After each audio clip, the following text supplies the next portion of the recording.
मेरी अम्मा ने बमुश्किल मुझे 10वीं क्लास तक पढ़ाई करवाई थी, वो भी पर्दे में रहकर। मेरी सब सहेलियाँ मेरा मजाक उड़ाती और मुझे अजीब नज़रों से देखतीं।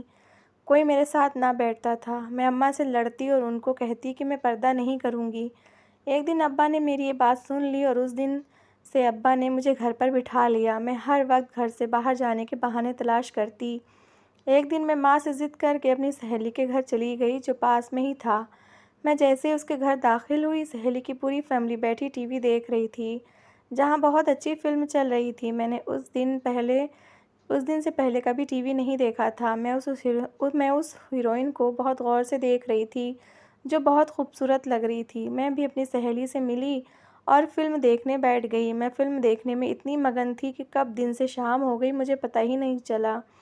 3 घंटे की फिल्म ने तो मुझे अंधा कर दिया था। जब शाम का वक्त हुआ तो मैंने सहेली से फिर आने का कहकर घर जाने की इजाज़त ली। घर पहुंची तो अब्बा घर पर ही मौजूद थे और मुझ पर गुस्सा होने लगे कि मैं इतनी देर से वापस क्यों आई हूँ, मगर मैंने अपने अब्बा की बातों पर बिल्कुल ध्यान न दिया और कमरे में चली गई। अम्मा गुस्से से मेरे पीछे आई और कहने लगी कि ये क्या तरीका है, तुम अपने बाप से बात करने की तमीज़ भूल गई हो क्या? मैं अम्मा की बात पर चिल्ला उठी और कहने लगी, अब क्या सुकून से जीने का, सुकून से सांस लेने का भी हक नहीं है मुझे? पढ़ाई तो आपने मेरी छुड़वा दी है, अब तो मेरी जान छोड़ दें। मैं बिल्कुल बागी हो चुकी थी। मेरी अम्मा सर पकड़कर बैठ गईं। वो तो हैरान थी कि मेरे लबो लहजों पर क्योंकि मैंने पहले कभी भी इस तरीके से, इस अंदाज में बात नहीं की थी। अम्मा मुझे कहने लगी कि अपने बाप की नरमी का इम्तिहान मत लो। जिस दिन वो अपने आपे से बाहर हो गए तो तुम जिंदा नहीं बचोगी। मैं अम्मा की बात पर अजीब तरह से मुस्कुराने लगी और कहने लगी कि पहले कौन सा सुकून से सांस लेने का हक है, जो अब बोलने का भी हक छीनना चाहते हैं आप लोग। मेरी अम्मा मुझे अफ़सोस से देखते ही हुए कमरे से बाहर चली गईं। मगर मैं खुश थी कि आज मैं एक नई ज़िंदगी जीकर आई थी। मेरे लिए यही बहुत बड़ी बात थी कि मैंने आज सुकून से पूरी फ़िल्म देखी, अपनी ज़िंदगी से कुछ हटके किया। अब मैं अगला अमल सोचने लगी कि मैं कब दोबारा अपनी सहेली की तरफ जाऊं और वहां हम दोनों बैठकर फ़िल्म देखें। फ़िल्म की हीरोइन मुझे बहुत पसंद आई थी। मैं खुद को उसकी जगह रखकर सोचने लगी। मेरे दिल में एक अजीब सी ख्वाहिश पैदा हुई थी कि काश मैं भी एक हीरोइन होती और फिल्मों में काम करती, कितने पैसे कमाती और रंग बिरंगे कपड़े पहनती। वो हीरोइन बहुत खूबसूरत लग रही थी। ना जाने उसने चेहरे पर क्या क्या लगा रखा था। उसके चेहरे पर अजीब सी चमक थी। मैंने बेसाख्ता अपना चेहरा शीशे में देखा। मेरा रंग पीला जर्द था और होठ बिल्कुल सफ़ेद थे। मुझे खुद को देखकर घिन आने लगी। मेरे बालों पर बहुत सा तेल लगा हुआ था। मैंने जल्दी से हिजाब खोला और बाहर अपना सिर धोने चली गई। अब्बा ने जब मुझे नंगे सर देखा तो वो आग बबूला होने लगे और अम्मा को कहने लगे कि उसको कुछ सिखाओ, बाप के सामने नंगे सर नहीं आते। मुझे सबसे चिढ़ होने लगी थी। आखिर अब्बा को क्या मसला था? ना जाने क्यों मेरे पीछे हाथ धोकर पड़ गए थे। आखिर को मैं अब्बा के सामने आई थी। घर में कोई नामहरम तो नहीं था जो अब इतना गुस्सा कर रहे थे। मैं तन फन करती वापस अपने कमरे में चली गई। कुछ दिन बाद दोबारा मैं माँ से ज़िद करके अपनी सहेली की तरफ गई, मगर इस बार अम्मा ने मुझसे कहा कि मैं जल्द से जल्द वापस आ जाऊं। मैंने अपनी माँ से वादा किया और अपनी सहेली की तरफ चली गई। हम दोनों बैठी बातें कर रही थी, एक और साथ एक नई फिल्म देख रही थी। मैंने दिल में आई ख्वाहिश अपनी सहेली के साथ कह दी। मैंने अपनी सहेली को कहा, जिसका नाम समीना था। मैंने बोला कि समीना, मेरा भी दिल करता है कि काश मैं भी हीरोइन होती। उसने चौंक कर मेरी तरफ देखा और फिर तेज़ तेज़ हंसने लगी। कहने लगी कि हीरोइन की शक्ल तुम जैसी नहीं होती। मैं अपनी सहेली की बात सुनकर उदास हो गई। मैंने उससे कहा कि अगर मैं खुद को बदल लूँ तो क्या मैं एक हीरोइन जैसी लग सकती हूँ? वो गौर से मुझे देखने लगी और कहने लगी कि तुम्हें बहुत शौक है क्या हीरोइन बनने का? मैंने हाँ में सिर हिलाया तो वो कहने लगी कि मैं एक ऐसे लड़के को जानती हूँ जो फिल्मों में काम दे सकता है। क्या तुम फिल्मों में काम कर लोगी? मैं हैरत से अपनी सहेली समीना को देखने लगी और उससे कहा कि ये क्या मुमकिन है? मगर मेरे अब्बा और अम्मा तो कभी नहीं मानेंगे। समीना ने कंधे उचका दिए और कहने लगी कि मैं तुम्हारे लिए सिर्फ इतना ही कर सकती हूँ कि उस लड़के से बात कर लूँ। आगे तुम्हें क्या करना है ये तुम्हें ज़्यादा बेहतर पता है। मैंने समीना से कहा कि ठीक है, तुम उस लड़के से बात कर लो, बाकी मैं खुद देख लूँगी। मगर मैं क्या कर सकती थी? अब्बा को तो किसी तरह नहीं मानना था और फिल्मों में काम करना इतना आसान नहीं था। मैं समीना के घर से चली गई और हर वक्त बस यही सोचती रहती कि मैं फ़िल्मों में काम कैसे करूँगी। मगर मैंने ठान ली थी कि कुछ भी हो जाए मैं फ़िल्मों में ज़रूर जाऊँगी और फिर बाकी हीरोइन की तरह टीवी पर भी आऊँगी। कुछ दिन गुजरे कि एक हैरत अंगेज़ वाक़या हुआ। मेरी सहेली समीना मेरे घर आई और मैं उसे देखकर हैरान रह गई क्योंकि वो पहली बार मेरे घर आई थी। उसे मेरे घर का माहौल बिल्कुल पसंद नहीं था। मैं समीना को लिए कमरे में चली गई और उससे पूछा कि खैरियत, आज कैसे मेरे घर का चक्कर लगाना हुआ? तो वो खुशी से कहने लगी कि ये समझो कि तुम्हारा ख्वाब सच्चा हो गया। मेरा एक कज़िन फ़िल्मों में काम करवाता है। बस तुम्हें उसी से मुलाकात करवाना चाहती हूँ। ये बता दो कि किस दिन मेरे घर आओगी।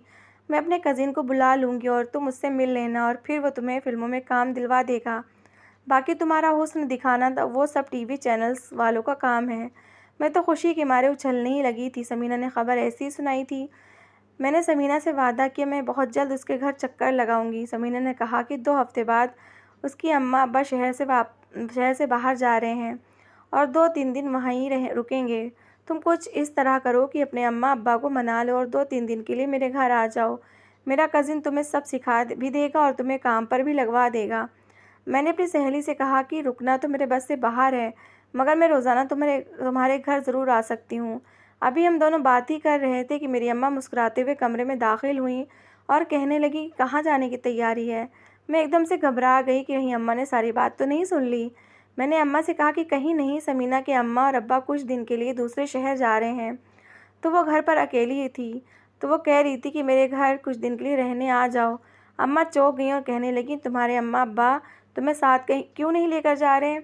समीना ने कहा कि अम्मा अब्बा किसी की अयादत के लिए जा रहे हैं, मेरा वहाँ क्या काम, इसलिए मुझे घर ही छोड़ के जा रहे हैं। अम्मा ने कहा, इसके अब्बा बिल्कुल इसको इजाज़त नहीं देंगे। हाँ, ये हो सकता है कि ये दिन भर के लिए तुम्हारे पास आ जाएगी और रात को तुम यहाँ रहने आ जाया करना। हमारे घर कौन सा कोई मर्द है, मेरे लिए तो इतना ही बहुत था।